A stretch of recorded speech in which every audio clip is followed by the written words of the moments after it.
Find the surface area of the following composite solid. So we want all of the area that faces the outside. In other words, what we'd need to paint if we were painting this shape. Now, there are a couple of different approaches you could take to this. One of them is we can see there's a cube at the bottom here. Each face of that cube is a 10 by 10 square.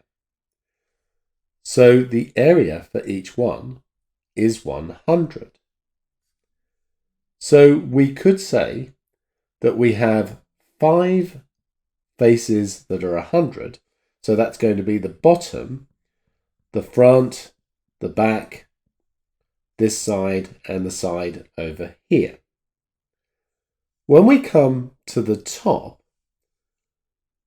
there's going to be part of it that's not visible. We can paint around here, but this circle is going to be hidden. So we could do 100 and then take away that circular area. Now note that the radius here is 2.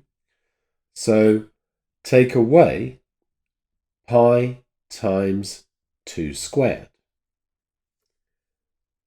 Then we'd need to add the parts of the cylinder we can see, which is the circle at the top, so pi times r squared there, and the curved surface area, which we know is 2 times pi times the radius times the height. Now, when we come to discussing the other way of doing it, just note here that we're taking away that circle and then adding it back in.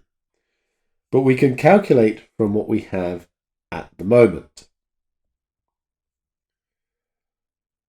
So we have 5 times 100, add another 100, take away pi times 2 squared, add pi times 2 squared, and then add 2 times pi times 2 times 8.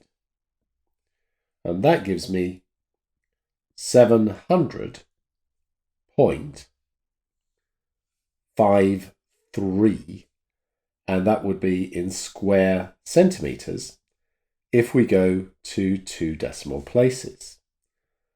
Now, the other way of doing this, of course, is to not include these 2 circles. Now, the reason that you can do that is if we look at the shape from this direction, if we look down on it, then what we're going to see is the square with the circle in the middle. So by just using the whole of that 100, we've got the circle at the top, which is this part here, and the part of the square. We've got that area all covered, and then we just need to add in the curved surface area for the cylinder. Either way, you should get this same result.